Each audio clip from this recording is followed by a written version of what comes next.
Hi! How are you all?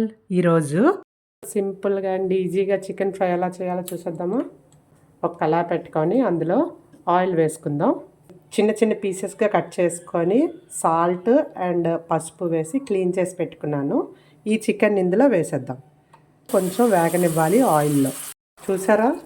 చికెన్‌లోంచి water ఎలా బయటకొస్తుందో ఈ water అంతా ఇంకిపోవాలి. అలాగ దీన్ని మనం ముందే ఫ్రై చేసుకుంటాము. వాటర్ అంతా ఇంకిపోయింది. ఇలా ఫ్రై చేసుకోవాలి. ఇంత సైజు 2 ఆనియన్స్‌ని ముక్కలుగా కోసుకొని చిన్న చిన్న ముక్కలుగా కోసుకొని ఇందులో వేసుకోవాలి. చికెన్‌తో సహా ఆనియన్స్ కూడా ఫ్రై అవ్వాలి ఇప్పుడు. ఇందులో ఒక స్పూన్ అల్లం వెల్లుల్లి పేస్ట్, సరిపడా పసుపు, సరిపడా కారం, సరిపడా సాల్ట్, కొంచెం ధనియా పౌడరు, ఒక స్పూను చికెన్ మసాలా పౌడర్ ఇవన్నీ వేసుకొని మనం దీన్ని కలిపేసుకుందాం.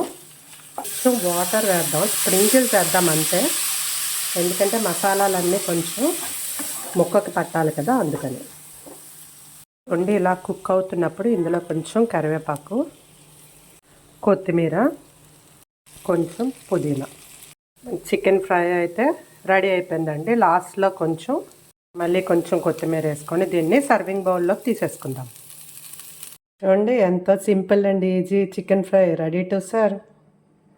చూడండి ఎంత బాగుందో, కలర్ కానీ అంత డ్రైనెస్ లేకుండా కొంచెం జ్యూసీగా. చూడండి ఎంత బాగుందో. చూడండి ఇలా నాన్ వెజ్ థాలీ రెడీ చేసుకుంటే సూపర్గా ఉంటుంది కదా. ఎంతో ఈజీగా ఫాస్ట్గా అయిపోయే ఈ చికెన్ ఫ్రైని మీరు ఇంట్లో ట్రై చేయండి అండ్ ఎలా వచ్చిందో కామెంట్ చేయండి. Thank you for watching my channel.